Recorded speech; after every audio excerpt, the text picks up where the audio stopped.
team like Kyrie and KD. Or the Lake Show with King James and AD. Wish I could match him up with the bad boys from the 80s. But no black and white, I need that in HD. HenDawgz.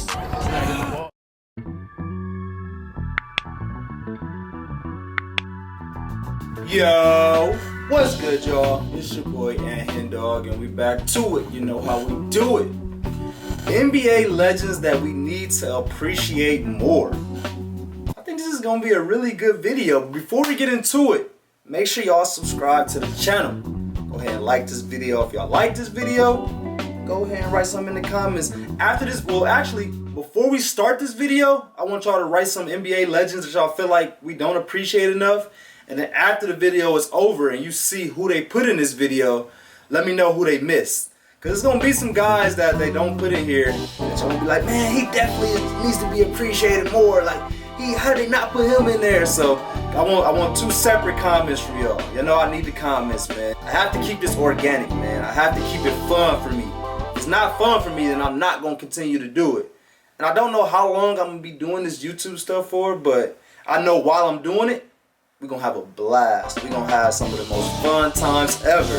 And I am having fun. I love, working and posting these videos and seeing y'all reactions and seeing y'all comments. Like, I live for it. So I wanna keep that up, y'all. And I think we're gonna be doing this for a very long time. So let's get into this video. We got NBA legends that we need to appreciate more.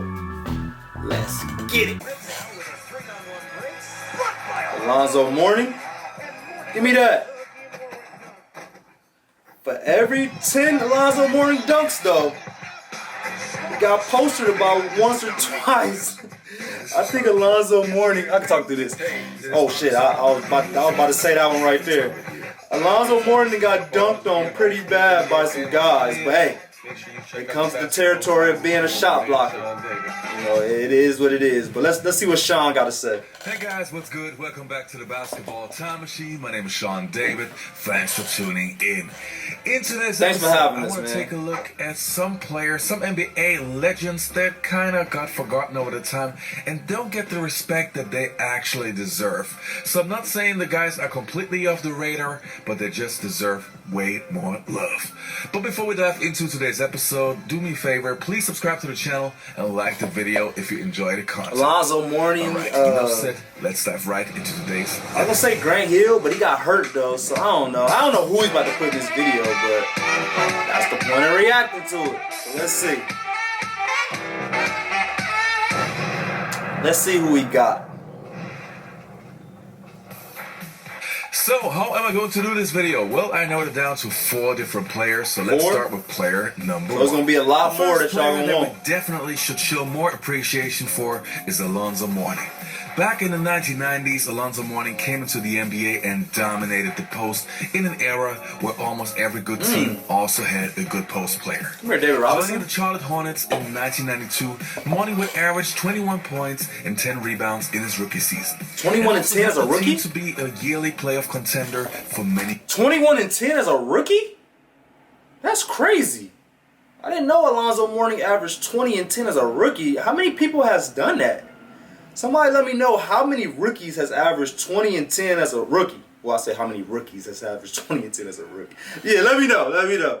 No, don't talk about my grammar, but yeah, let me know who done did that as a rookie. Years. What made Alonzo Mourning so special was his defensive approach. Nowadays, where literally every NBA player is getting out of the way not to be on a poster, Alonzo Mourning would be the alien. This guy would always okay with being on a poster and would always go for the block. And yes, he got dunked on every once in a while, but most of the times he would win those battles. He would average 2.8 blocks per game over his entire NBA career, and always be one of the best defenders in the NBA. If it wasn't for Alonzo's kidney disease, I'm 100% sure we would be talking about a top 100 player of all time. Not many players played with so much intensity like Zoe. When he joined the Miami Heat in 1995, he gave them a face and a new identity. One of the most feared teams of the 1990s. When our defense ended, he was the guy who stopped and made the play. He was such an intimidating force in blocking shots. He came into Georgetown as a raw, athletic, shot blocking center, and you see his game progress. Hey! What college was that? Georgetown? He played at Georgetown, yo? Pause. You don't lay on him like that. The Miami Heat began to embody all those qualities that Dirk didn't get up off a Sunday newspaper. Right down Main Street. He couldn't jump higher than a Sunday newspaper. Alonzo Mourning. Is there a better basket area defender on the planet? I don't think so. I know Sunday The next newspapers player ain't that high. definitely should show more love. Oh, Grant Hill. I picked Grant Hill. But is Alonzo Mourning a Hall of Famer? Let me know in the comments. I'm going to go through all 4 of these players, and I'm going to ask y'all, are they Hall of Famers? And I want y'all to let me know in the comments. I would say Alonzo Mourning is definitely a Hall of Famer.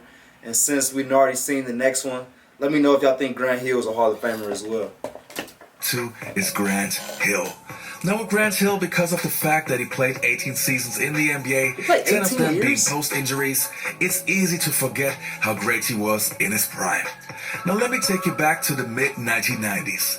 When Michael Jordan had retired for the first time, Grant Hill was supposed to carry the torch and was considered to have the biggest potential of any NBA player. Hill could I kind of just made me just think about something because he played 18 years. And in my head, I always thought, like, you know, Grant Hill was this great player, and people always talked about how great he was, but injuries messed him up. So I didn't really think that he would have played 18 seasons, you know, with the bad Fila shoes and the ankle injuries or knee injuries or whatever he had. I can't really remember. I think it was ankle. But when you hear about somebody being so good, but injuries messed their career up, you don't think they played 18 seasons. So I think that just goes to show how great he could have been. Because he was a good player for those 18 seasons. I mean, great player at the beginning and ended up becoming a very good player. But they like, no. Like, without those injuries, he would be one of the top 20, top 15 players of all time. And I think that's kind of crazy to think about. could literally do it all. He was a good defender, a good passer, a good scorer. Simply put, he had the complete package. What Alonzo Mourning, though, was that his team, the Detroit Pistons, were, well, not good. It was a one-man show. This could have changed when he joined the Orlando Magic with Come here, Scotty. Come here, Jordan. But by then, his body was already causing problems. The were back-to-back on Scotty and Jordan, though? Yeah, Grant Hill was it. First, he dunked on Patrick Ewing. I know it's highlights, but it's just hard the way they put these in. Dunk on Patrick Ewing. Then I crossed Scotty. Then I crossed Jordan. Like, yeah, he was going against them guys. Well, not good. It was a one-man show. This could have changed when he joined the Orlando Magic with Tracy McGrady. But by then, his body was already causing problems. After many surgeries, Hill was a totally different player for the second part of his career. He wasn't as explosive and also lost a lot of his athleticism. Still, he would play for 10 more seasons as a great role player. But we have to remember how good he was in his prime. They let him beat Grant Hill and not try to compare him to Let's talk about it. The Grant Hill era was a strong period of Piston basketball, actually. When Grant Hill came in here, he wasn't perceived as a bad boy, that's for sure. He had a very, clean-cut, wholesome image, which that's who he was. You got the moves, you got the talent, you got a problem. Got two questions for y'all. What year did Grant Hill come play for the Bad Boys? Were they still considered the Bad Boys when Grant Hill came to him? And secondly, where do y'all think Grant Hill would have ranked if he never got injured? Like all time. Like where would he be at right now? Where would we be considering Grant Hill at all time if he didn't get hurt? I know it's a hypothetical, like he got hurt, it is what it is. But if he didn't get hurt, where would y'all be saying that Grant Hill ranks all time? Let me know. You're too nice. We'll fix that. Okay, Mr. I'm dead. The Grant Hill era was special, for a number of reasons. People always said that the Pistons have never had this effervescent, popular superstar who was on commercials and was nationally recognized, and them damn Grant was a nationally known commodity, and he belonged to Detroit. Now making way up for Grant Hill. Here comes the first jam. That's what the fans been waiting on, George. First thing I remember with Grant is anything he worked at was fluid. Probably the best off-the-dribble guy you're ever going to see in the jerseys. Grant Hill gets it on the wing. He lets it go at the horn. That was for the win? I think during 2 or 3 of his years here, he was as good a player as there was in the entire NBA. There's nothing he couldn't do on the basketball court. But out of nowhere comes Grant Hill with the left hand. Throws it out of here. Grant Hill's crossovers weren't this flashy, I'm palming the ball and putting it up high, and you're going to reach for it. His crossovers were very low to the ground. Between the legs to the cross that I like. I might steal that. Began to see, okay, maybe this Grant Hill guy's got a little bit of real game that he's, taking it to virtually everybody. It doesn't matter what type of and one, Jordan. But then the killer crossover. The slam for Grant. And the next player that I have on my list is David Admiral Robinson. It's amazing how such a great player who was in the NBA's top 50 list and in the NBA's top 75 list gets overlooked when talking about the best bigs of all time. And yes, of course, he played in an era with Shaquille O'Neal, Hakeem Olajuwon, Patrick Ewing, and many other great bigs. But if we take a look at his career and his skill set, we should be talking about one of the 6 best bigs of all time. And yes, I know this sounds crazy at first, but let's be objective and just see how great he really was.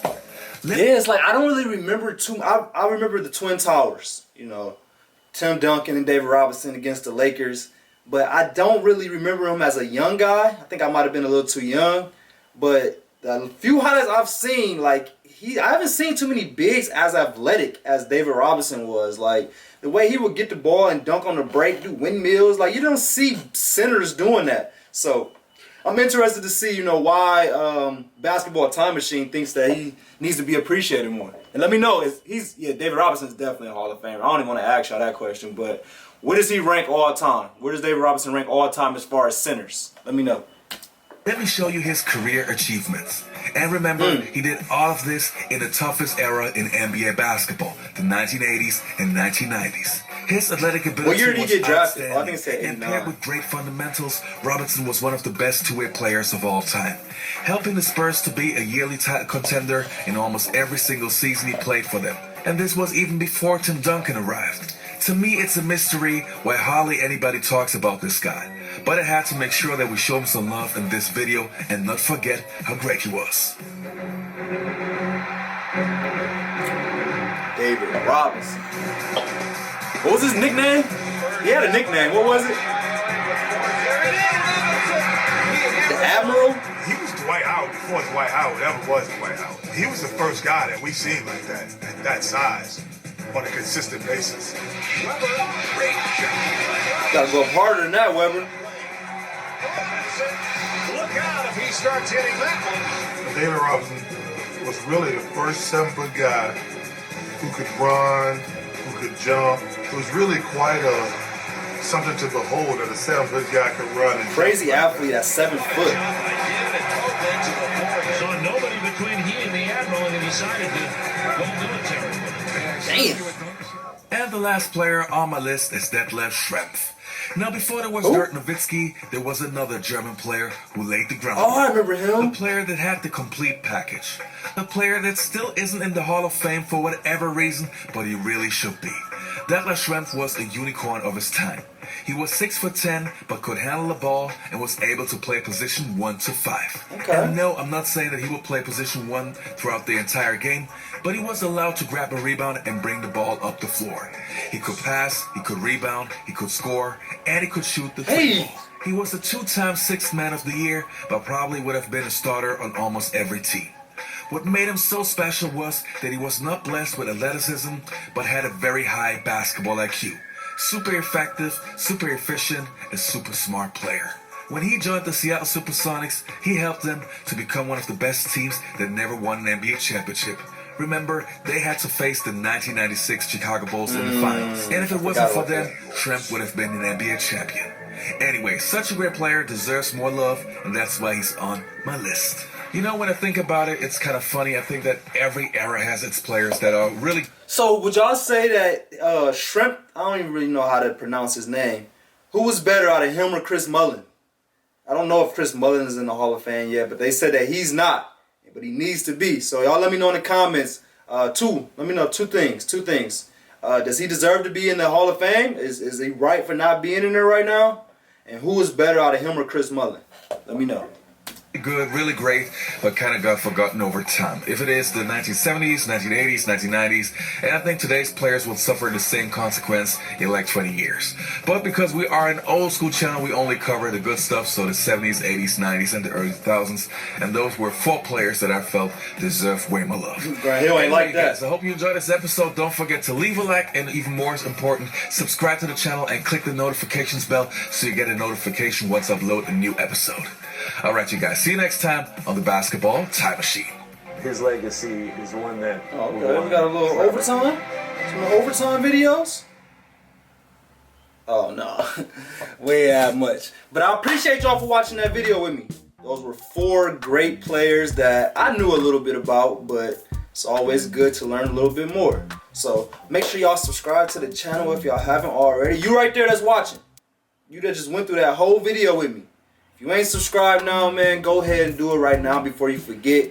Go ahead and like this video. I'm sure you liked it, so if you liked it, like it. Go ahead and write something in the comments as well. Let me know about these 4 players. I want y'all to talk about these 4 players. Also want y'all to give me some more players who y'all feel like needs to be appreciated more. But I appreciate y'all like always. We out.